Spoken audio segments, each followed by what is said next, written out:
अस्सलाम वालेकुम। पाकिस्तान तहरीक-ए-इंसाफ के जो भी रहनुमा या इमरान के फैमिली मेम्बर इमरान से मुलाकात के लिए जाते हैं तो उसके बाद एक अजीबो गरीब सिचुएशन होती है। बाज़ औक़ात हम सोचते हैं कि आज प्रोग्राम में किस टॉपिक से आगाज़ करेंगे, लेकिन ये शाम सारी धींगा मुश्ती इतनी करते हैं कि वो ना चाहते हुए भी ख़बर बन जाती है और हमें आगाज़ उससे करना पड़ता है। चंद रोज़ पहले भी हम प्रोग्राम शुरू कर रहे थे तो पता चला कि उनकी बहनें जो इमरान की अलीमा ख़ान और उज़मा दोनों को बहुत तंग किया उन्होंने और फिर पकड़ के ले गए और चक्री जाके एक जगह पे छोड़ दिया। तो आज भी सूरत हाल उससे मुख्तलिफ नहीं थी। पहले तो उनको पकड़ के रखा, वो एक खाली प्लाजा था उसके अंदर चले गए, पुलिस वाले पीछे पीछे जाते रहे, फिर पकड़ा उनको, गाड़ियों में डाला और गाड़ियों में डाल के ले गए। अभी जिस वक्त मैं ये प्रोग्राम कर रहा हूँ तो ये जो अभी आपने खाना खाते का क्लिप देखा है, ये चक्री में जाके पुलिस वाले उनको छोड़ के आ गए हैं, वो बैठे वहाँ खाना खा रहे हैं।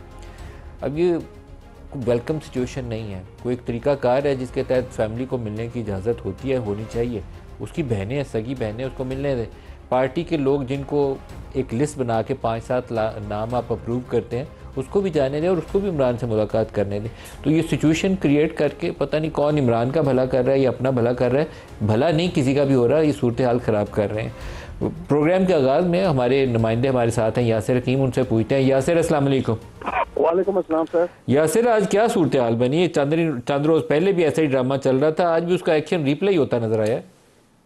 जी नदीम मलिक साहब, बिल्कुल आज भी जितना ड्रामा चला वो बिल्कुल उसी तरह था जो मंगल को हुआ और उसका एक्शन रिप्ले आज सारा दिन चलता रहा। तकरीबन 1 बजे के लगभग अपोजिशन लीडर कौमी असम्बली उमर अयूब जो थे वो गोरखपुर नाका पर पहुंचे, उन्हें वहां रोका गया और वो एक ढाबा होटल के बाहर दरख्त के नीचे कुर्सी बिछाकर बैठ गए।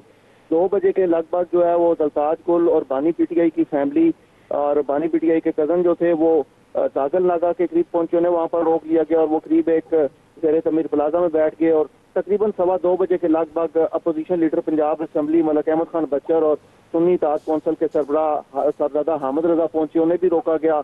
न्याजुल्लाह न्याजी जो बानी पीटीआई के फोकल पर्सन, उन्हें रोका गया और वो भी उस प्लाजा में चले गए। इस तमाम एक्शन रिप्ले के दौरान पुलिस बाहर मौजूद रही और ये जेर तमीर प्लाजा के अंदर बैठे रहे। वहीं बानी पीटीआई की फैमिली में जो खवातीन थी उन्होंने वहीं पे नमाज अदा की, वहीं उनके खाने की और पीने की चीजें और पानी और जूसेस वगैरह उनका स्टाफ लाता रहा, जो उनके साथ उनका ड्राइवर और मुलाजमीन आए थे। लेकिन जैसे ही 4 बजे का वक्त हुआ और उमर अयूब साहब को ये पता चला कि बानी पीटीआई की फैमिली और दीगर पार्टी रहनुमाओं को दागल नाका के करीब रोका गया है, तो वो चूंकि दरमियान रास्ता आता है उससे गाड़ियों को इधर आने नहीं दिया जा रहा था, तो अपना तो यासिर, अब ये जो सारे लोग हैं इनको ले गए और कहाँ छोड़ के आए? चक्री छोड़ा है जाके? जी नदीम मलिक साहब, इन्हें यहाँ से लेकर गए थे कैदी वैन में और अब इन्हें चक्री के इंटरचेंज के करीब एक निजी होटल पर छोड़ा गया है, जिसके बाद पुलिस की भारी नफरी मौजूद है और ये होटल के अंदर बैठकर इस वक्त तमाम जो पार्टी रहनुमा और बानी पीटीआई की फैमिली जो है वो वहाँ पर खाना खा रहे हैं। लेकिन भारी नफरी जो है वो इस वक्त भी उस होटल के बाहर मौजूद है, क्योंकि ये बातें चली थी पार्टी के कुछ लीडर्स जो हैं पंजाब के और पंजाब की कुछ तंजीमी अहदेदार जो हैं वो पुलिस की इन कैदी वैनों का पीछा कर रहे थे और पुलिस को और दीगर इदारों को ये शुबा था, इंतजामिया को ये शुबा था कि इनके वहां पहुंचने पर और पुलिस के वहां से वापस आने पर कहीं ये तमाम लोग चक्री इंटरचेंज पर धरना न दे दें। इसी के पेश नजर वहां पर पुलिस की भारी नफरी को अभी तक वहां पर रखा गया और मजीद नफरी का ये बताया जा रहा है कि शायद कुछ लम्हे में वहां पर रवाना कर दी जाएगी ताकि वहां पर इनको धरना न देने दिया जाए। ठीक है यासिर, आप साथ ही रुकिए। नईम हैदर पंजोथा साहब हमारे साथ हैं स्टूडियोज में। नईम साहब, बहुत शुक्रिया, आप हमारे शामिल हो रहे हैं। ये यासिर ने अभी जो पूरी कहानी सुनाई, आपका कोई प्लान है कि चक्री में कोई धरना वरना देना? बहुत शुक्रिया, आपने मौका दिया जी। देखें, सबसे पहली बात यह है कि मैं ख़ुद आपको वाज़ह कर दूं कि मैं जो पिछली मुलाकात थी मंगल को, उस दिन मेरा नाम लिस्ट के अंदर मौजूद था, राजा साहब का था, दीगर रहनुमाओं का था, लेकिन हमें अंदर जाने नहीं दिया गया, बल्कि जो पिछला नाका है वहीं पर रोक लिया और राजा साहब को भी यूँ ही रोक लिया। फिर मैं एक पिकअप के अंदर बैठ के छुप के, यानी उसके अंदर के पता ना चले कि ये जा रहा है, और वहाँ डेला जेल गेट के ऊपर पहुँच गया कि ये ना कहें कि गेट के ऊपर आया नहीं है, लेकिन नहीं जाने दिया गया। लिस्ट में नाम तब्दील कर दिए जाते हैं। सबसे पहला सवाल ये पूछने वाला है कि कौन है जो सुप्रीम कोर्ट का हुक्म, हाई कोर्ट का हुक्म, तमाम अदालतों के हुक्म मानने से इनकारी है? कौन से पीछे कर? डेफिनेटली वही जिन्होंने फॉर्म 47 के मुताबिक यहाँ पर पूरा सेटअप बनाया। और आपको पता है कि जिस तरह एस्टेब्लिशमेंट तमाम मामलात के अंदर सारा कर रही है, तो पूरा कंट्रोल है, एस्टेब्लिशमेंट उसके अंदर है, उसके अंदर जेल इंतजामिया है। जैसे कोई अजीब व गरीब सी सूरत है, मैं ये समझने से कासिर हूँ कि उसमें से अलीमा का राजा साहब का, उज़मा का नाम काट के किसी और 4 बंदों का नाम लिखे, किसी को क्या मिलता है? तो यही बात है ना। देखिए, आप इमरान खान साहब की बहनों से मुलाकात के ऊपर आपको खौफ है, उनकी तस्वीर के ऊपर खान साहब की खौफ है, तकरीर के ऊपर खौफ है, इमरान खान साहब का नाम लेने के ऊपर खौफ है, वो बाहर ना आ जाए, उनकी झलक ना आ जाए, उस चीज़ के ऊपर खौफ है। तो फिर आप कह दीजिए ना, आप चले जाइए डयाला जेल में और कह दीजिए कि हमें माफ़ कीजिए, हमें माफ़ी दे दीजिए, माफ़ी मांग लीजिए। जब आपको इतना ही खौफ है, आप मुकाबले नहीं कर पा रहे, तो फिर आप चले जाइए। लेकिन ये तो सिचुएशन क्रिएट करते हैं, हम सारा दिन न्यूज़ भी चला रहे होते हैं, प्रोग्राम भी उस पर कर रहे होते हैं, ये ना करें तो सिचुएशन हो ही ना, कोई खबर ही ना हो मेरे पास। नहीं, देखें, अगर ये तो स्टुपिडिटी है, माजरत के साथ जो भी कर रहा है, ये कोई अक्लमंदी का काम नहीं कर रहा है। ये कोई 3-4 घंटों से अकल वाले, देखिए, अकल वाले क्रिएट किया हुआ है, दे आर हेल्पिंग यू। अकल वाले होते तो बिल्कुल आज पाकिस्तान कैश नहज के ऊपर पहुंच चुका होता। आज जो हालात हैं मुल्क में, दहशतगर्दी बढ़ चुकी है, मईशत आपकी तबाह हो चुकी है, आपके मुल्क के अंदर आवाम जो है वो रुल रही है, जो गरीब है उसके लिए कोई इंसाफ नहीं है, अमीर जो है वो फ्लैटों में बैठे हुए हैं, उनकी जदादें, उनकी मिलें, उनकी फैक्ट्रियां पहले भी थी, लेकिन ये सिचुएशन कोई बेहतर तरीके से हैंडल करने की जरूरत है। मैं इतना ही कहूंगा, हर मामले के अंदर अगर अकल से 4 घंटे हमने इस काम पे लगाए हुए हैं कि पता नहीं आज क्या करना। उस दिन भी देख रहे थे कि पता नहीं गिरफ्तारी करने लगे, हर रोज नहीं किया, वो जाके चक्री गिरफ्तारी करते हैं, और उस दिन भी गिरफ्तारी की, उस दिन भी गिरफ्तारी की, गिरफ्तारी करके तहवील में लेते हैं, जाके छोड़ आते हैं, बिल्कुल तहवील में लेते हैं, उसके बाद छोड़ देते हैं। एक होटल में उस दिन पिछली दफा बैठाया, फिर वहां से लेकर चक्की इसी तरह घुमाते रहे। भाई, अगर आपकी माँ, आपकी बहन को यूं ही हम पकड़ कर उठा कर ले जाए ना, तो फिर आपको पता चले कि कितनी तकलीफ होती है। आज आप लाहौर से भी आ रहे हैं? जी, मैं लाहौर से अभी पहुंचा हूँ जी। साथ अली मीन भी साथ वापस आए हैं? जी, इकट्ठे जी, बिल्कुल। वो भी वापस आए जी, वापस। तो आज जो बड़े गरज बरस रहे थे, उनके क्या इरादे? बिल्कुल जी, वो हमेशा बात करते हैं रूल ऑफ लॉ के लिए, क्योंकि हमारे लीडर जो इमरान खान साहब है, जो उनका काज है, उस काज को तमाम तर लीडरशिप सपोर्ट करती है और उनके पीछे खड़ी है। हम चाहते हैं मुल्क में हमारे इदारे आज़ाद हों, अदलिया आज़ाद हो, हम रूल ऑफ लॉ हो, आइन की बालादस्ती हो, हमारे मुल्क के अंदर जो है मामलात आवाम जो है वो डिसाइड करे, फ्री एंड फेयर इलेक्शन होने चाहिए, आवाम का इक़्तिदार होना चाहिए। जो तो हम बात उसके लिए फाइट कर रहे हैं, तो यही उन्होंने बात की। तरीकाकार अली मीन चाहते हैं इमरान खान के लिए, वो अलीमा खान नहीं चाहती, वो बुशरा बीबी भी नहीं चाहती, उस्मान अकरम राजा भी नहीं चाहते। हम क्या तरीका चाहते हैं? वो अली मीन तो चाहते हैं बातचीत तो रास्ता निकला है, लेकिन बाकी लोग तो उसकी नहीं। देखें, इससे पहले खान साहब ने भी बातचीत के हवाले से बात की थी और आगे वो बढ़ नहीं पाई, और मुल्की मफादात की खातिर डील वाला रास्ता तो खान साहब ने डील को छोड़ने इनकार किया। इमरान खान ये तो कहे ना कि ठीक है बात करें, आगे रास्ता नहीं। देखिए, ये तो खान साहब ने डायरेक्शंस देनी है। अभी खान साहब का जो स्टेटमेंट आई है वो बड़ी वाज़ेह उन्होंने कहा है कि मैंने किसी को टास्क नहीं दिया, तो बात खत्म हो जाती है। मेरी जात के हवाले से मैंने टास्क उन्होंने कहा कि मेरे लिए कोई डील करने का टास्क नहीं दिया, लेकिन ये तो नहीं। देखिए, मुल्की मफादात के लिए अगर कहीं पर बात होती है, उस पर जो खान साहब का रिप्लाई आएगा, मैं भी आपको बेहतर तरीके से देने के लिए यहाँ पर। अली मीन गंडापुर ने आज एस्टेब्लिशमेंट के हवाले से क्या कहा, सुन लीजिए, क्योंकि आज बड़े गर्मजोशी से उन्होंने कुछ अल्फाज इस्तेमाल किए। मैं सारे नहीं सुना रहा, लेकिन आपको सुनाऊंगा, दिखाइएगा। अफसोस इस बात का है कि इस मुल्क की एस्टेब्लिशमेंट ने इस मुल्क में सियासत के बजाय इस मुल्क को डंडे के जोर पर जबरदस्ती लोगों को बिठाकर हुकूमतें बनाना शुरू कर दी। आज पाकिस्तान की ये हालत है, गुलाम बन चुके हैं, हमारी रियासतें गुलाम है। इलेक्शनों को हमेशा तो बुरी करते हो। 2024 का इलेक्शन जिस तरीके से बदतरीन धांधली की गई है, ये सबूत है इस बात का कि तुम्हें पाकिस्तान में ये नहीं सिलेक्टेड लोग चाहिए, क्योंकि तुमने असल में हुकूमत चलानी होती है और तुम्हें असल में हुकूमत गिरानी होती है। हुकूमत तुम चलाओ, तुम गिराओ, तो फिर ये असेंबलियां क्यों बनाई गई, आइन क्यों बनाया गया? क्योंकि हमारी एस्टेब्लिशमेंट को गुलाम चाहिए। इसलिए ये ऐसे लोगों को मुसल्लत करते हैं जो इनके जूते पालिश करें। अगर जूते पालिश करने वाले हमारी कौम के फैसले करेंगे तो हम गुलाम, इनमें गुलाम बनेंगे। इमरान खान कहता है कि पाकिस्तान के लिए मैं मुज़ाकरात करने को तैयार हूँ, अपनी जात के लिए नहीं। सलमान अकरम राजा साहब भी लाहौर में प्रेस कॉन्फ्रेंस कर रहे हैं, तो कोशिश करते हैं प्रोड्यूसर साहब एक करें ना उनको कोशिश के विंडो में हम दिखाएं, लोगों को सुनवाएं ज़रा कि क्या कह रहे हैं राजा साहब भी, फिर प्रोग्राम आगे बढ़ाते हैं जी। अली मीन गंडापुर का वो दूसरा भी सुना दें जी, जहां अली एक तरफ अली मीन गंडापुर है और दूसरी तरफ तारड़ साहब है। जिस तरीके से बदतरीन धांधली की गई है, ये सबूत है इस बात का कि तुम्हें पाकिस्तान में ये नहीं सिलेक्टेड लोग चाहिए। हम 28 मई वाले हैं और ये गीदड़ जो हैं ये 9 मई वाले हैं। आज पाकिस्तान न खुददार रहा न खुद मुख्तार रहा, हमारी रियासतें गुलाम है। हाँ, तुम गुलाम हो, तुम ज़हनी गुलाम हो, तुम जिस्मानी गुलाम हो, तुम नस्ल दर नस्ल गुलाम हो। हर बंदा निकलेगा और ये फैसला करेगा कि मैं अपने बच्चों को एक गुलाम पाकिस्तान में नहीं रहने दूंगा। मुल्क तरक्की कर रहा है और ये तहरीक इंतशार वालों का नाम लेने वाला कोई नहीं होगा। इमरान खान कहता है कि पाकिस्तान के लिए मैं मुज़ाकरात करने को तैयार हूँ। पाकिस्तान और इमरान नियाज़ी इकट्ठे नहीं चल सकते। हाँ जी बताइए, इकट्ठे चल सकते हैं कि नहीं चल सकते? पाकिस्तान और नवाज शरीफ और ये सारा जो चोर मुसल्लत नाफिज किए गए हैं ये इकट्ठे नहीं चल सकते, क्योंकि इन्होंने सिर्फ अपना माल दौलत बैंक उसमें डालनी है मनी, उसके अलावा इनका तो कोई टारगेट नहीं है। मुझे दिखा दें कि कोई अवामी मनसूबे हैं, मुझे दिखा दें कि इस जब से ये टेनोर इनका आया 3 साल में कोई 1 रुपए की भी इन्वेस्टमेंट पाकिस्तान के अंदर आई हो। तमाम इदारे उठा के देख लेंगे किस इदारे के अंदर बेहतरी आ गई है, किस शोबे के अंदर जो है वो कीमतों के अंदर कमी आ गई है। कोई एक चीज़ दिखा दें, नहीं आई, क्योंकि इनका फोकस जो है वो सिर्फ और सिर्फ तहरीक इंसाफ के ऊपर क्रैकडाउन करना और अपने केसेस ख़त्म करके अपनी जेबें बनाना। तो लिहाजा पाकिस्तान के लिए जो है लड़ रहा है वो इमरान खान है। अगर वो अपनी ज़ात के लिए लड़ रहे होते तो आज इक़्तिदार में बैठे होते। गंडापुर साहब ने फिर अखीर में कहा है कि इमरान खान ने कहा है कि पाकिस्तान के लिए मुज़ाकरात करें। देखिए, खान साहब ने हमेशा बात की है और उसके लिए उन्होंने हमेशा ये मौक़िफ़ इख्तियार किया है, लेकिन अब तक की जो बात है, जो भी रिसेंट बयान है, मैंने तो उसके हवाले से आपको स्टेटमेंट उनकी क्लियर दे दी है। अब अगर नेक्स्ट कोई फिर बात किसी तरफ से आती है तो फिर खान साहब तक पहुंचेगी कि कोई बात करने के लिए मुल्क की खातिर तैयार है, तो उस पर जो मौक़िफ़ आएगा मैं देने के लिए आपको।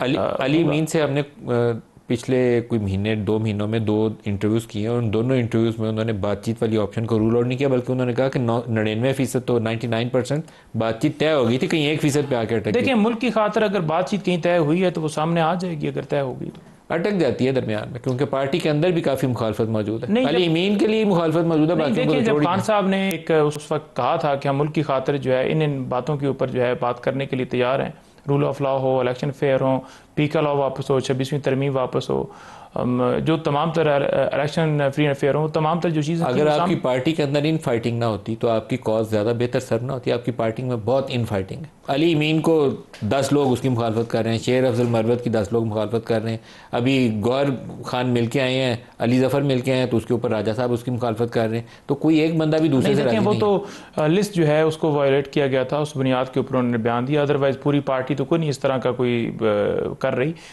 किसी मामले के ऊपर थोड़ी बहुत नोक झोंक हो जाती है, लेकिन ऐसा नहीं है कि पार्टी जो है वो टूट चुकी है या इत्तेहाद के अंदर कमी आ गई। इमरान खान साहब की लीडरशिप के नीचे तमाम मुत्तहिद हैं, कोई ऐसा अमल नहीं। अगर ये सारे लोग एक बेक ज़बान एक ही बात करने और एक ही कॉज को पसरू कर रहे होते तो अभी तक रास्ता निकल आया होता। देखिए, अली मीन की जो केपी की सदारत थी वो छीनी गई ना, नहीं, किसी वजह से छीनी गई। जब वहाँ वजारतों के ऊपर जो डिस्प्यूट पैदा हुआ किसी वजह से पैदा हुआ। नहीं, देखें, जब भी कॉल हुई पार्टी की तरफ से तमाम लीडरशिप ग्राउंड के ऊपर आई।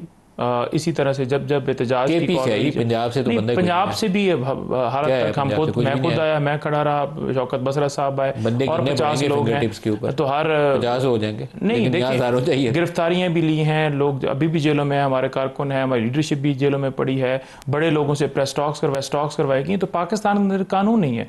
जब यहाँ केपीसी आप लगा लेंगे, केपी से ज़्यादा तादाद में आए थे, गोली चलाने का ऑर्डर किसने दिया? क्या गोली चलाना पुरअमन शहरियों के ऊपर जायज़ है?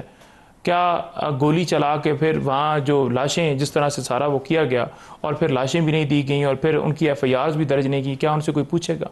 कोई नहीं पूछने वाला, क्योंकि वो किसी को जवाब दे रहे हैं। दोनों तरफ से अजीबोगरीब मामला हुए। एक तो एक ही बंदे को गोली लग जाए ना तो वो जुल्म है, मैं उसका हामी नहीं हूँ, लेकिन आपने तो हजारों पहले गिनवा दिए। देखिए, एक बयानिया कि 214 पर आए हैं भाई, आप एक का भी जवाब दें, एक का भी आप जो आपने जो मिसिंग किया उनका जवाब दें, आपने जो उठाए हैं झूठे केसेस, लेकिन दोनों तरफ से बेहतर रवैया चाहिए। नहीं, बेहतर हमने तो कोई गोली नहीं चलाई, अगर हमने चलाई होती तो नजर आ जाती। लेकिन आप डी चौक में सरकारी इमारतों के ऊपर जा पहुंचेंगे तो दूसरी तरफ से रिएक्शन तो आएगा। इमारतों के ऊपर कोई नहीं पहुंचा, हम तो पैदल चल रहे थे, इमारतों के ऊपर तो स्नाइपर्स थे जहां जिन्होंने ऊपर से गोली चलाई। जिन वर्कर्स की आपकी गोली की जख्म आए हैं या जिनकी आपकी डेथ्स हुई हैं, वो जगह कौन सी थी, अब उनको आइडेंटिफाई करिएगा जी। वो CCTV फुटेजेस लेकर आई है ना, और जगह भी जब ऑपरेशन नहीं, मैं उनसे कह रहा हूँ ना, आपसे तो नहीं मुखातिब, मैं तो आपसे आपको सामने रख के बात तो उनसे कर रहा हूँ ना। डी चौक का वो जो डी चौक वाला जो इलाका है उसको आप क्रॉस करें तो आगे पार्लिमान है, आगे सुप्रीम कोर्ट की इमारत है, तो डी चौक के इलाके में और लोग भी आए, पीपल्स पार्टी भी है, नून लीग भी। क्या PTI ने गोली चलाई है?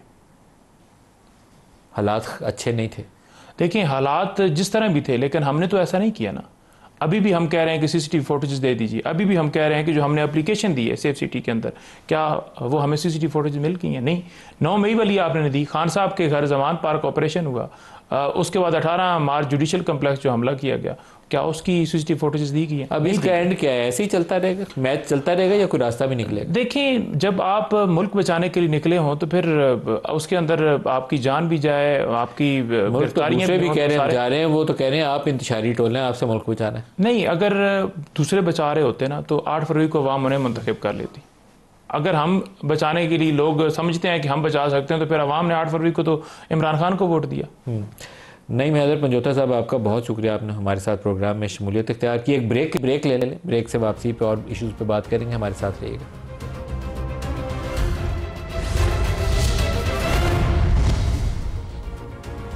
प्रोग्राम में दोबारा खुशामदीद कहते हैं। राना सनाउल्लाह खान, मशीर वज़ीर आज़म सियासी अमूर, हमारे साथ है। राना साहब, आपका बहुत शुक्रिया।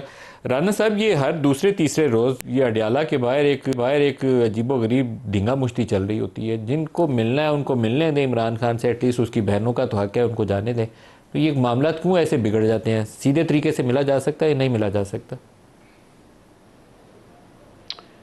नहीं, देखिए, इनको अपने मामलात को जो है वो रेगुलेट करना चाहिए और वहाँ पे जिन लोगों को इनकी पार्टी या जो भी उनका सिस्टम है उसके तहत जिनको वो अलाउ करें या जिनके नाम को जो है वो इमरान खान साहब अप्रूव करें, उसके अलावा वहाँ पे किसी बंदे को जो है वो होना ही नहीं चाहिए।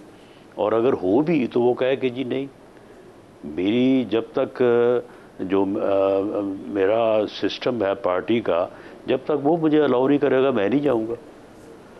तो राना साहब, लेकिन यहाँ तो उल्टा काम हो रहा है। जो अप्रूव्ड लिस्ट प्रोवाइड की जाती है पार्टी की जानिब से, जो हाई कोर्ट का ऑर्डर भी है, उसके मुताबिक लोगों को जाने नहीं दिया जाता, और जो अप्रूव्ड लिस्ट में नहीं होते और उनका नाम पता नहीं कहाँ से आ जाता है, उनको जाने दिया जाता है। और बहनें तो फैमिली है ना, उनको तो जाने की इजाजत थी।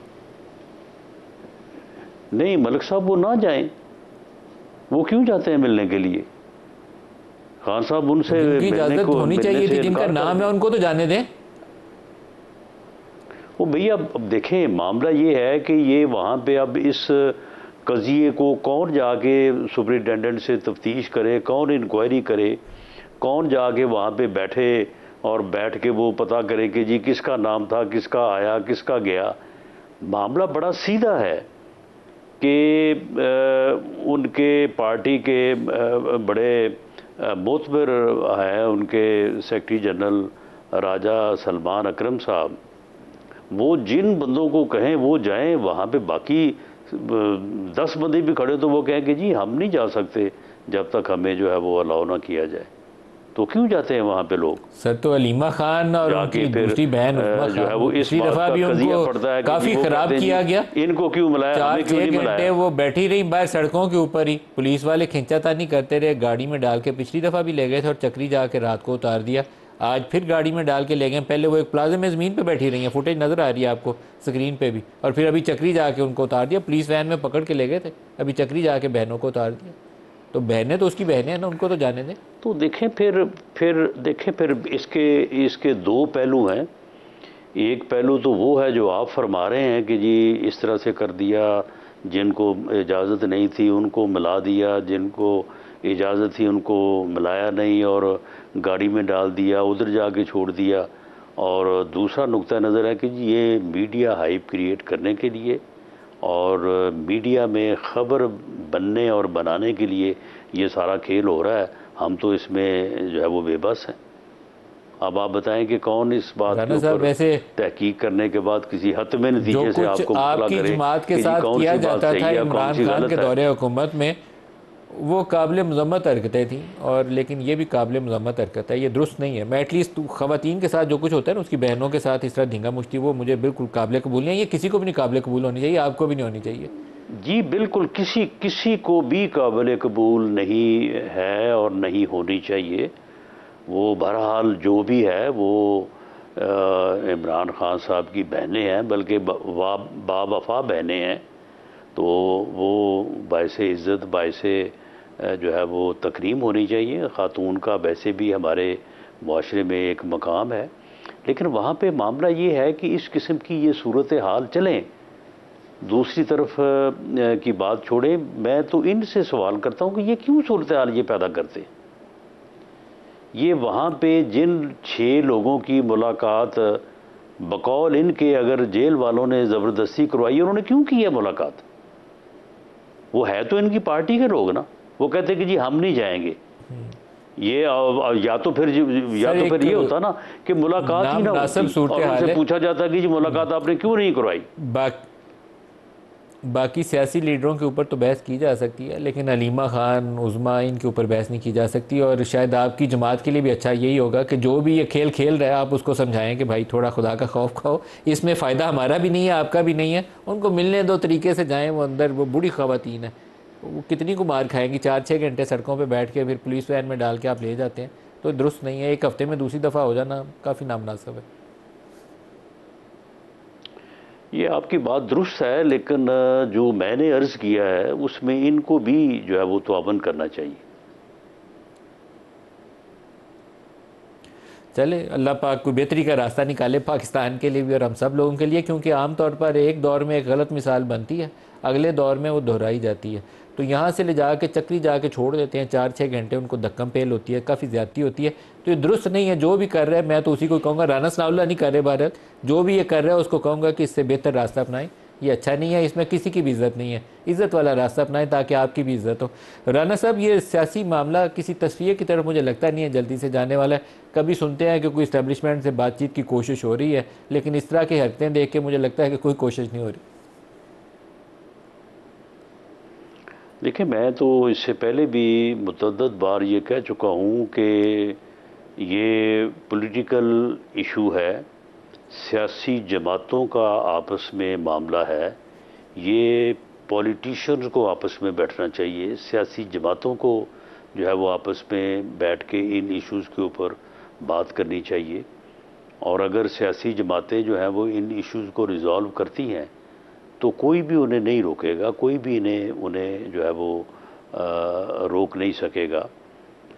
लेकिन पिछले 5 या 10 साल की अगर आप जो है वो हिस्ट्री देखें तो आप बड़ी आसानी से ये फैसला कर सकते हैं कि इस पॉलिटिकल प्रोसेस से कौन इनकारी है और किसने बार बार इस प्रोसेस को शुरू करने और इसके ज़रिए से मामलात को रिज़ॉल्व करने की कोशिश की है। एक ब्रेक ले रहिएगा।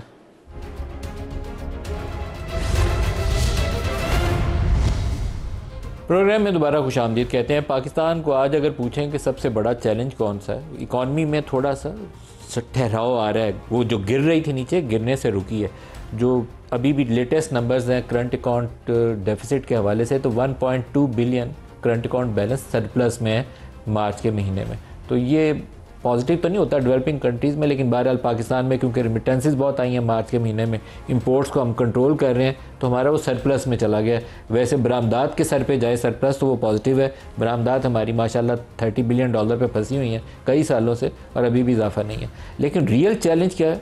रियल चैलेंज है आपका इस वक्त Balochistan, KP law and order situation. Army chief ने गुज़श्ता रोज़ एक तकरीर के अंदर उसका जिक्र कुछ जिस लफ्ज़ों में किया था, वो डिटर्मिनेशन दिखा रहे हैं, लेकिन चैलेंज भी है। देखिए वो क्या कह रहे हैं, फिर राना साहब से उसका जवाब लेते हैं। Whatever little bit of the terrorism which is taking place in the country, and the people say, and the people they are mostly propagating, that with this kind of security situation there won't be any investment coming to Pakistan. They must hear me very clearly now. You think terrorists, they can take away the destiny of the country from us? Balochistan जो है पाकिस्तान के माथे का झूमर है। तुम 1500 बंदे कहोगे कि जी हम इसको ले जाएंगे, हमारी अगली 10 नस्लें भी नहीं लेके जा सकती। Inshallah, you will see that we will beat the hell of these terrorists very soon. Inshallah, regardless of all these difficulties. Pakistan हमेशा जिंदाबाद। राना साहब, जो असल चैलेंज है वो आपके सामने इस वक्त बलूचिस्तान है, KP है। ये जो टेररिज्म आपकी सरहद पार से अंदर आ रही है, आपने इसको रोकना, और इसके लिए आपको पॉलिटिकल कंसेंसस चाहिए, सियासी यकजहती चाहिए, यहाँ सेम पेज चाहिए। आपकी ऑपरेशंस भी हो तो आपको बैक करना है मिलिट्री को कि पूरे तरीके से पीछे खड़े हो जम के। ओनरशिप आप लोगों को लेनी है, लेकिन यहाँ हमारी सियासी लड़ाई नहीं ख़त्म हो रही। कैसे हैंडल करेंगे इसको? नहीं, देखें, सियासी लड़ाई जो है उसको इसके साथ नथी नहीं किया जाना चाहिए। ये रियासत की बका का मामला है, ये पाकिस्तान की इंटेग्रिटी का मामला है, ये जो दहशत गर्द हैं जो कि KPK में भी और बलूचिस्तान में भी जो वहाँ पे कार्रवाइयाँ कर रहे हैं, वो जो है वो हमारे दुश्मनों के साथ मिल के ये सारी कार्रवाइयाँ कर रहे हैं। उनको राह की हमायत हासिल है, उनको राह की फंडिंग हासिल है। वो अफ़गानिस्तान के इलाका में सेव हेवन्स बनाए बैठे हैं और वहाँ पे उन सेव हेवन्स से तैयारी करके वो पाकिस्तान को नाउज़ बिल्ला तोड़ने की और हिस्से बखरे करने की जो है वो नापाक कोशिश में जो है वो मुलव्वस हैं। उनके साथ किस तरह से जो है वो सियासी कंसेंसस हो सकता है या उनके साथ सियासी गुफ्तगू हो सकती है? ना ही उनका कोई सियासी मुतालबा है। वो तो सीधा सीधा ये बात कर रहे हैं कि हम बलूचिस्तान को आज़ाद कराना चाहते हैं। वो सीधी सीधी ये बात कर रहे हैं कि हम दौलत इस्लामिया जिस तरह से हमने अफ़गानिस्तान में कायम की है वो हम जो है वो KPK के कुछ इलाकों को भी जो है वो उसमें शामिल करना चाहते हैं। तो इस मामले में अगर कोई सियासी जमात, अगर कोई सियासी क़यादत जो है वो इख्तलाफ कर रखती है तो वो फिर आए सामने, वो सामने आके बताए कि वो इन दहशत गर्दों के साथ है, वो इन इंसर्जेंसी पैदा करने वाले, मुल्क तोड़ने वाले, रियासत के ख़िलाफ़ पाकिस्तान के दुश्मनों के साथ मिल के जो है ये इन कार्रवाइयाँ करने वालों के साथ वो हमदर्दी रखते हैं या उनके साथ वो इत्तफाक रखते हैं। फिर आएँ वो खुल के बात करें। दहशत गर्दी जो है ये जो रियासत की सालमियत के, पूरी दुनिया इस बात पे मुत्तफिक है, सालमियत के खिलाफ, दुनिया इस बात पे मुत्तफिक है की सालमियत के खिलाफ कोई वजह, कोई रीजन तो कोई दूसरी राय गर्दी का जवाब नहीं बन सकती। ये तो कोई जो पाकिस्तान की सालमियत, पाकिस्तान के अमन, पाकिस्तान की सिक्योरिटी को चैलेंज करे, उसके लिए तो नरमी की कोई गुंजाइश है ही नहीं है। ज़ीरो टॉलरेंस यहीं पे होनी चाहिए। लेकिन आम तौर पर जब आपका एक पूरा सूबा अनसेटल हो चुका हो, जो बलूचिस्तान इस वक्त है, KP आपका आधे से ज़्यादा अनसेटल्ड है इस वक्त, आपके पूरे जनूबी अजला में आप शाम के बाद नहीं जा सकते। इवन चीफ मिनिस्टर को 100 गाड़ियों का काफ़िला लेकर DI खान में अपने इलाके में जाना पड़ता है। तो ऐसी सूरत हाल में आपको एक पोलिटिकल कंसेंसस और एक सियासी स्ट्रैटेजी, एक हिकमत अमली चाहिए। आपको फौज से भी ऑपरेशन करवाना है, तब भी आपको नहीं सुन ले, नहीं देखें, और उसके लिए आप सारे लोगों को एक मेज पे देखें पॉलिटिकल ओनरशिप जो है वो यही है कि इन दहशत गर्दों के ख़िलाफ़ हमारी लॉ इन्फोर्सिंग एजेंसीज़ और मुसल्लह अफवाज और जिस अज़म का इजहार जो है वो the first and ultimate soldier of Pakistan army chief general Asim Munir ने किया है, सारी पूरी कौम की ये आवाज़ होनी चाहिए और पूरी कौम को इस आवाज़ के साथ अपनी आवाज़ शामिल करनी चाहिए और अपनी मुसल्लह फ़ौज और लॉ इन्फोर्सिंग एजेंसियों के साथ खड़ा होना चाहिए। लोग जो है वो अपने जवान बेटों को मिट्टी के हवाले करते हुए जब ये हौसले से, जुर्रत से ये बात करें कि मेरे और भी 2 बेटे हैं या मेरा और भी एक बेटा है, मैं उसको भी इस धरती पे कुर्बान करने को लिए तैयार हूँ, तो वहाँ पे जो है वो हम अपने पॉलिटिकल स्कोर को सेटल करें और वो कहें कि जी हमारे साथ पहले जो है वो हमारे इन पॉलिटिकल इश्यूज़ के ऊपर बात करें तो फिर हम आपके साथ वो खड़े होंगे। देखें पूरी दुनिया जो है वो इस नतीजे पे पहुँच चुकी है। गज़ा में क्या हो रहा है, इसराइल क्या कर रहा है, इसराइल क्या हमास के ख़िलाफ़ कार्रवाई करने की आड़ में नहीं कर रहा? और हमास को जो है वो, हालांकि हमास जो है वो जायज़ तौर पे एक फ्रीडम फाइटर फोर्स है, उनकी सरजमीन पे कब्ज़ा हुआ है, वो उसे छुड़ाना चाहते हैं, लेकिन अहले मगरब ने उसे जो है वो दहशतगर्द तंजीम डिक्लेयर कर दिया है और उसी आड़ में जो है वो इसराइल जो है वो इतना जुल्म कर रहा है। तो दुनिया जब अब इस नतीजे पे पहुंची हुई है कि कोई वजह, कोई मुतालबा दहशतगर्दी का जवाज़ नहीं बन सकता, तो इसलिए इस दहशतगर्दी को वो KPK में हो, बलूचिस्तान में हो, पंजाब में हो, आज़ाद कश्मीर में हो, गजा फ़लस्तीनियों की जगह है और उसके ऊपर इसराइल ज़ालिम ढा रहा है। हम पाकिस्तान के अंदर अमन की बात कर रहे हैं, दोनों में लेकिन इसके बावजूद जो है अहले मगरब जो हैं, जो इंसानी हकूक़ के बड़े लंबरदार हैं और हमें भी सबक देते हैं, वो क्यों जो है वो इसराइल के इस जुल्म के ख़िलाफ़ आवाज़ नहीं उठाते? इसराइल जो है वो हमास की वो तो डबल जो है वो आड़ में ये सारी कार्रवाइयां नहीं कर रहा। को मार रहे हैं और वो मार के भी आंखें उनकी बंद हैं, उनकी अकल पे पर्दा पड़ा हुआ है। लेकिन सर मैं दोबारा अपनी बलूचिस्तान और तो ये नहीं तो बलूचिस्तान में उनकी आंखें आगे, जब अगर बलूचिस्तान में उनकी आंखें आगे खुलती हैं तो फिर हमें जो है वो उनसे जो है वो मुतासर नहीं होना चाहिए, हमें उस प्रोपेगेंडे में शामिल नहीं होना चाहिए। सलमान अकरम राजा साहब हमारे साथ शामिल हो रहे हैं, सेक्रेटरी जनरल पाकिस्तान तहरीक। राजा साहब आपका बहुत शुक्रिया। राजा साहब ये आज जो आज दूसरा मौका है, 4-5 रोज़ पहले भी ऐसे ही हुआ था कि इमरान खान की बहनें सड़कों पे रुल रही थी और बाद में एक पुलिस वैन में डाल के ले गए और चक्री में उतार दिया। आज फिर ऐसे ही हुआ है, 4-6 घंटे उनको वहाँ खपाया और उसको गाड़ी में डाल के पुलिस की ले गए, फिर चक्री उतार दिया। ये क्या माजरा क्या है? आप बताएं ना, ये क्या माजरा है? ये बर्बरियत है, फसाइयत है, और क्या है? देखिए मौजूद है, बहनों का हक है मिलना, सियासी रुफका दीगर वकला का सबका हक है मिलना। हाई कोर्ट इस बात को तस्लीम कर चुका है, 3 मेंबर बेंच के सामने में पेश हुआ, उस बात को 3-4 हफ्ते होने को आए हैं और उस फैसले के बाद हर दफा जब मुलाकात का दिन आया है तो उसकी फैसले की रुगर्दानी की गई है, उसको फैसला समझा ही नहीं गया। तो हाई कोर्ट का वजूद भी अब तो एक मैं समझता हूँ उसके इस्तेहकाक का ये मामला है।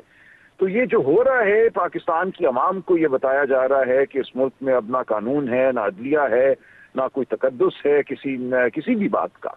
चार दीवारी पहले पामाल थी, अब आप चाहते हैं कि इमरान खान को कह दे तन्हाई में डाल दें, उसका खानदान, उसकी बहनें सड़कों पे रुलती फिरें हर रोज। तो ये एक अजीब व गरीब सूरत हाल है। मुझे नहीं पता किसकी ये मनसूबाबंदी है कि मुल्क में इंतशार पैदा किया जाए। ये मुल्क से हमदर्दी हरगिज नहीं है, ये हुब्बुल वतनी हरगिज नहीं है। ये जो कुछ हो रहा है ये एक मंसूबा है इंतशार का, ये मंसूबा है पाकिस्तान में अवाम को न सिर्फ गमजदा करने का बल्कि गुस्से में डालने का। तो मैं एहतजाज करता हूँ, अभी मैं गुफ्तगू करके आया हूँ लाहौर हाई कोर्ट के अहाते में, और बिल्कुल इस बात की तवक्को नहीं थी। देखिए इस दफा तो बहनों को पैगाम आया था कि आप आ जाइए, इस दफा आपकी मुलाकात करा देंगे, जो मंगल वाले दिन नहीं हो सकी। आज वो इस भरोसे पे गई थी कि उनकी मुलाकात होगी, इंतजामिया ने उनको खुद बुलाया है, इस बावजूद उनकी मुलाकात ना होने देना, उनको गिरफ्तार करना, उनको ज़ीमत से दो चार करना। उमर अयूब साहब जो लीडर ऑफ द अपोजिशन हैं, साहबजादा हामिद सुन्नी इत्तेहाद काउंसिल के सरबराह हैं, जरताज गुल जो हमारी लीडर है इन दी नेशनल असेंबली, और अहमद बच्चर साहब जो पंजाब असेंबली में लीडर ऑफ द अपोजिशन है, सबको धकेला गया, गाड़ियों में डाला गया, वैनों में डाला गया, वारंट दिखा के गिरफ्तार किया गया। तो ये रियासती दहशतगर्दी है और कुछ भी नहीं। अच्छा, मुझे बहुत अफसोस है जो कुछ अलीमा और उज़मा के साथ ये दूसरी दफ़ा हुआ है, ये काबिल मज़म्मत है, ये दुरुस्त नहीं है तरीक़ाकार। लेकिन एक हिस्सा आपकी जमात के अंदर है जो मैं आपसे समझना चाहता हूँ। आपकी जमात से बैरिस्टर गौहर मिलाते हैं तो आप कहते हैं वो मुनर्रिफ हैं, इन्होंने कैसे हिम्मत की कि जाके चले गए और बगैर लिस्ट के जाके मुलाकात कर ली। बैरिस्टर अली ज़फ़र मिलते हैं जो आपकी पार्टी के बड़े सीनियर मेंबर हैं, उनको आप चैलेंज करते हैं, वो आपके इन बयानात की वो मजम्मत करते हैं। तो आप लोग अगर सेम पेज पे एक ही स्ट्रेटजी के साथ आगे बढ़ें तो आपको तक़वियत मिलेगी आपकी जमाती जो भी हिकमत अमली है। लेकिन आप तो आपस में लड़ रहे हैं, एक दूसरे से उलझ रहे हैं, उंगलियां उठा रहे हैं। वो एक गुफ्तगू हुई जो अब पीछे है हमारे, इस पे अब किसी का कोई इख्तिलाफ राय नहीं है कि हम इमरान खान साहब से जो मुलाकात है वो किसी और के हाथ में नहीं दे सकते। ऐसा तो नहीं है कि कोई और ताकत उन पे लोग मुसल्लत करे। ये पीटीआई की जो पॉलिटिकल कमेटी है, जो सबसे बड़ा पार्टी के अंदर इदारा है, उसका मुत्तफ़िक़ा फैसला है कि लिस्ट के बाहर अगर कोई जाएगा तो उसको पार्टी के डिसिप्लिन का मुनहरिफ समझा जाएगा। और ये फैसला जो मीटिंग हुई थी जिसमें ये एक वाक़या हुआ कि लोग अंदर चले गए, उसके बाद हमने ये किया है ताकि हर एक को मालूम हो कि ये अब पार्टी का फैसला है। लिहाजा जो कुछ माजी में हुआ वो हुआ। अब हम तवक्को करते हैं कि सब पॉलिटिकल कमेटी के इस फैसले की पासदारी करेंगे और यकजुबान होकर यही तकाजा करेंगे कि जो नाम दिए गए हैं, पार्टी के अंदर एक प्रोसेस है वो कायम कर दिया गया है, हाई कोर्ट ने उसको माना है, वो इमरान खान साहब का अपना वज़ा करदा तरीक़ाकार है, तो उसके तहत ही लोग उनको मिले। लेकिन नहीं ये हो रहा, हर दफ़ा ये किया जा रहा है कि जो नाम लिस्ट में होते हैं। लेकिन आप बैरिस्टर गौहर को चैलेंज कर रहे हैं। बैरिस्टर गौहर कहते हैं मैं चेयरमैन, वो कहते हैं आप मुझे कैसे चैलेंज कर सकते हैं? देखिए वो बात तो पुरानी हो गई ना। उसके बाद पॉलिटिकल कमेटी की मीटिंग हुई, पॉलिटिकल कमेटी ने एक फैसला किया, उस मीटिंग में सब लोग मौजूद थे, तो वो बात अब पुरानी सर। उसके बाद भी बैरिस्टर गौहर की और फैसल चौधरी की मुलाकात हुई है, उस दिन भी फैसल का नाम नहीं था, बगैर नाम के फैसल चौधरी का नाम आ गया, आपका नाम नहीं आया उस दिन भी। जी उस दिन मेरा नाम तो था, मुझे तो डयाला से 1 मील दूर रोक दिया गया, सड़क पर ट्रक खड़े कर दिए गए, मैं और रीमा बीबी कई घंटे वहां खड़े रहे। फिर रीमा बीबी और बहनों को कहा गया कि सलमान साहब को तो इजाजत नहीं है लेकिन आप आगे आ जाएं, वो झांसा था, उनको आगे ले गए और फिर उनको नहीं मिलने दिया गया। तो ये तो हुआ ना, तो ये क्यों हो रहा है, ये एक अफसोस की बात है। और बिल्कुल मैं समझता हूँ पार्टी में इस हवाले से नज्म होना चाहिए। उस दिन बैरिस्टर गौहर गए, सलमान सफदर साहब गए, उनके नाम थे लिस्ट में, उनके जाने पे हमें कोई एतराज नहीं है। फैसल चौधरी का नाम नहीं था, जाहिर है नहीं था जी। उस दिन जो नाम थे वो तो मीडिया पे मौजूद हैं, हर एक को मालूम है कि क्या नाम। लेकिन राजा साहब खबर ये रिपोर्टर्स ये भी दे रहे हैं कि इमरान खान कोई बहुत खुश नहीं है आपके बयान से भी और जो कुछ हो रहा है उससे भी। क्या आपके ऊपर भी नाखुशी दिखाई है इमरान? नहीं, ऐसी बात नहीं है, मुझ तक बिल्कुल मुकम्मल इत्तलात आ चुकी हैं। जब मुलाकात होगी तो आप देख लेंगे कि क्या सूरत हाल है। ये जो लोग गए, जिनको भेजा गया, एक बयानिया बनाने की उन्होंने कोशिश की है, बिल्कुल बेकार बयानिया है, ये कहीं नहीं जाएगा। क्या इमरान ने इस पे नापसंदीदगी की जब आपने चैलेंज किया कि ये कौन होते हैं जाने वाले, ये तो मुनहरिफ हैं? क्या इमरान ने इस बयान की नापसंदीदगी की? नहीं, ये पुरानी बात है, उसूल उनका वजह करता है। इमरान खान साहब बहुत उसूल पसंद शख्सियत हैं, मैंने कोई बात अपने आप से तो नहीं की। ये पूरा उसूल जो है इमरान खान साहब ने वजह करके दिया था, जो अदालती हुक्म का हिस्सा बना, इसलिए आप इसकी फिक्र ना कीजिए। ये आइंदा की बात है, अगली जब भी कभी मुलाकात होगी उन लोगों की जो लिस्ट में है तो ये बात वाज़ेह हो जाएगी। नियाजुल्लाह नियाजी साहब उनके कायम करता स्पोक्स पर्सन है, उनको नहीं जाने दिया जा रहा ताकि कोई मुसद्दिका बात वो ना कर सके। मुझे नहीं जाने दिया जा रहा ताकि तमाम बात सियाको सबाक में उनके सामने रखी जाए। तो ये कोई बड़ी बात नहीं है, आप इस बारे में बिल्कुल फिक्र ना कीजिए। सर मुझे फिक्र अपनी थोड़ी है, मुझे तो आपकी फिक्र है कि कहीं आपकी छुट्टी ना हो जाए, क्योंकि जो बयान आ रहे थे उससे तो ये तासुर मिल रहा था कि शायद राजा साहब हॉट वाटर्स में। नहीं, बिल्कुल नहीं, ऐसा कुछ नहीं है, आप बिल्कुल मेरी फिक्र ना कीजिए। आइंदा की आपकी हिकमत अमली क्या होगी? Last question.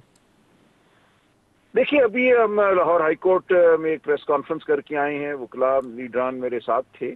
देखिए, अगर ये ऐसा ही करते रहेंगे, अदालतों के अहकामात को नहीं मानेंगे, इलेक्शन का तो जो था नतीजा आपने देख लिया, उसको कैसे उसके साथ क्या सलूक हुआ, तो फिर आप बताइए ना पाकिस्तान में फिर क्या चारा रह जाता है पाकिस्तान की आवाम के पास। इलेक्शन अगर आगे बढ़ने का रास्ता नहीं है, अदालतें और अदालती अहकामात आगे बढ़ने का रास्ता नहीं है, तो फिर वही कुछ ये कौम करेगी जो सब कौमें करती हैं। तारीख इसकी गवाह है, कोई पाकिस्तानी कौम मुर्दा कौम नहीं है। जब आप कानून की धज्जियां उड़ाएंगे, चादर चार दीवारी का तकद्दुस आप पामाल करेंगे, आप शराफत के हर कायदे को ख़त्म कर देंगे, लोगों के भाइयों को अगवा करेंगे क्योंकि आप भाई से नाला हैं, माएँ रोती फिरेंगी, तो फिर इस मुल्क में वही कुछ होगा जो तारीख में होता चला आया है। खुदा ना करे कि ऐसा हो, खुदा करे कि होश के नाखून लिए जाएं, हम जख्मों पर मरहम रख सकें, हम मिल कर बैठ सकें और आगे का कोई अच्छा लायामल बहैसियत कौम तय कर सकें। लेकिन इस वक्त कोशिश है जाबिर हल्कों की कि मुल्क में सुकून ना हो। सलमान रकम राजा साहब, बहुत शुक्रिया आप हमारे साथ शामिल है। आपने एक हिस्सा राना साहब अभी आपको सुनाया, एक हिस्सा मैं और आपको सुनाना चाहूँगा, फिर ये राजा साहब की स्टेटमेंट पे आपसे रिएक्शन भी लूँगा। हार्ड स्टेट को उन्होंने कैसे डिफाइन किया, दिखाएगा।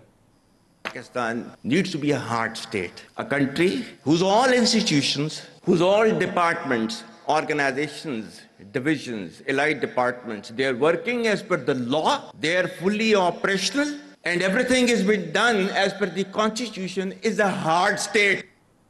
राना साहब वो कह रहे हैं कि तमाम अदारे कानून के मुताबिक और आइन के मुताबिक काम करें, रूल ऑफ लॉ हो तो फिर वो हार्ड स्टेट है। तो यहाँ तो जेल से मुलाकात कराने का तरीका भी रूल बेस नहीं है, बाकी तो क्या होना है? नहीं, देखें, अगर कोई भी तनाज़ा हो, वो जेल के बाहर हो, जेल के अंदर हो, या किसी और बाज़ार या किसी चौराहे पे हो, उसके मुतल्लक एक साइड के मौक़िफ़ को आप रूल ऑफ लॉ के मुनाफी तो नहीं कह सकते। अब देखें, मामला ये है कि अगर तो आप ले सकें तो राजा साहब के साथ जो वहाँ पे सुपरिटेंडेंट जेल हैं, या वहाँ पे जिन लोगों से ये मामला है, तो उनका मौक़िफ़ जो है वो आना चाहिए। या अगर ये जाके अदालत में दरख्वास्त देंगे कि जी वो हमें मुलाकात से रोका गया है और जो आपका हुक्म था उस पर अमल नहीं हुआ, तो वहाँ पे यकीनन उन लोगों को बुलाया जाएगा और वहाँ पे भी कोई अपना वो मौक़िफ़ जो है वो पेश करेंगे। इससे पहले जब हाई कोर्ट में पेशी हुई है तो वहाँ सुपरिटेंडेंट साहब ने वो सारी अपनी मारूज़ात जो है वो पेश की हैं, उन्होंने बताया कि वहाँ पर क्या होता है। तो मामला ये है कि ये चीज़ें जो हैं ये चीज़ें bill in accordance with law होनी चाहिए। और अगर कोई फ्रीक जो है अब वहाँ पे कोई अडयाला जेल में इंतज़ाम इसराम के लिए कोई वज़ीर आज़म तो नहीं जाके बैठा, या वफाकी या सूबाई हुकूमत तो नहीं वहाँ पे आके बैठी और इन मामलात को जो है वो को रेगुलेट करने या ना करने के लिए वहाँ पे जो सुपरिटेंडेंट है, जो लोग जिनकी वहाँ पे ज़िम्मेदारी है, अगर उन्होंने कोई इन अकॉर्डेंस विद लॉ काम नहीं किया तो अदालत को उसका नोटिस लेना चाहिए। अच्छा राना साहब, एक इशू, क्योंकि आप सियासी अमूर के सबसे ज़्यादा तगड़े भारी भरकम पिलर है अपनी पार्टी के, नहरों वाले मामले में पीपल्स पार्टी और सिंध के साथ जो तनाज़ा है वो टेढ़ा मेढ़ा होता जा रहा है। अब तो डेडलाइंस के ऊपर बात आ गई है, तो कैसे आगे बढ़ेंगे? नहीं, वो टेढ़ा मेढ़ा हो ही नहीं सकता। उसकी वजह ये है कि टेढ़ा मेढ़ा तो वो उस वक्त होगा ना कि अगर हम पीपल्स पार्टी को एतमाद में लिए बगैर या इस मामले को पीपल्स पार्टी के साथ बैठ के ऑन टेबल तय किए बगैर जो है हम उस नहर की जो है वो खुदाई शुरू कर दें। लेकिन जो इस वक्त सूरत हाल वहाँ पे वो सो कॉल्ड नेशनलिस्ट ने पैदा की हुई है पीपल्स पार्टी के लिए, तो पीपल्स पार्टी जो है ना वो उस सूरत हाल में जो है वो थोड़ा जो है वो आप ये कह लें कि उसकी यरगमाल बन चुकी है। और पीपल्स पार्टी को इस तरह के बयानात और इस तरह का स्टांस जो है वो अपनाना पड़ रहा है। वरना इन नहरों के मामले में कोई ऐसा इशू नहीं है कि सिंध का पानी छीना जा रहा है या पानी को पंजाब चुराने जा रहा है। ये एक नहर की बात हो रही है, उसके ऊपर हंगामा राई हो रही है। बाकी 5 नहरें किधर हैं? वो किसी को पता है कि वो 5 नहरें कौन सी हैं? कच्छी कनाल नहर के ऊपर जिसके लिए अब फंड भी मुख्तस किए हैं वफाकी हुकूमत ने, उसके ऊपर किसी को एतराज़ है? उसके ऊपर कभी किसी ने एहतजाज किया है? एक नहर जो ये चोलिस्तान वाली है इसके ऊपर एहतजाज हो रहा है, तो बाकी जो 4 नहरें हैं वो कहाँ पे हैं? उनकी कोई क्यों बात नहीं करता? राना साहब सीसीआई में ले जाएं ताकि तनाज़ा सराब करना है, सीसीआई में ले जाएं, वहाँ मोहर लगाएं सारे और बात खत्म हो जाए। नहीं तो सीसीआई में तो उस वक्त जाएगा ना जब कोई कंसेंसस होगा, जब इत्तफाक राय होगा। इत्तफाक राय में के बगैर हम सीसीआई में क्यों लेके जाएं इसको? वहाँ पे जाके जो है वो अक्सरियत से कोई फैसला करके जो है वो एक तनाज़े को एक नया रुख दें। ये सीसीआई में जाने से पहले जो है कि पीपल्स पार्टी से आपका इत्तफाक होने का भी इम्कान नहीं है, इसलिए सीसीआई भी नहीं हो रही। नहीं, उसमें देखें ना, मामला ये है कि अब जो नहरें 2 निकलनी है थर को सैराब करने के लिए, उसे सरसब्ज करने के लिए वो पंजाब ने निकालनी है, वो पानी पंजाब ने चोरी करना है। और अगर मिलियन ऑफ एकड़ सिंध में और कोई 1 आध मिलियन पंजाब में अगर कोई इलाके जो है वो सरसब्ज हो जाते हैं और जो है वो वहाँ पे जो है वो पैदावारी यूनिट बन जाते हैं, तो क्या उसमें मुल्क की भलाई नहीं है? मुल्क का फ़ायदा नहीं है? आपका जो मौजूदा इरीगेशन सिस्टम है मलिक साहब, इस वक्त अगर आप जिन फरसूदा तरीक़ों से आप अपनी फसलों को सैराब कर रहे हैं, उसमें अगर आप तब्दीली ले आएँ, उसे ड्रिप इरीगेशन पे ले जाएं, तो कम से कम 20 मिलियन एकड़ आप इसी सिस्टम से जो है सेव कर सकते हैं। तो ये जिस नहर के ऊपर झगड़ा है ये तो सिर्फ 1 मिलियन एकड़ पानी की है। तो इसलिए ये प्रोग्राम का मेरे पास वक्त खत्म हो गया, लेकिन ये नहरों वाले टॉपिक पे आपसे मजीद गुफ्तगू करेंगे इंशाल्लाह। राना सनाउल्लाह मशीर हैं वज़ीर आज़म के सियासी अमूर के, और बाकी मेहमान भी हमारे साथ थे। सबका शुक्रिया। आज के लिए इतना ही, इजाज़त दीजिए। अल्लाह हाफ़िज़।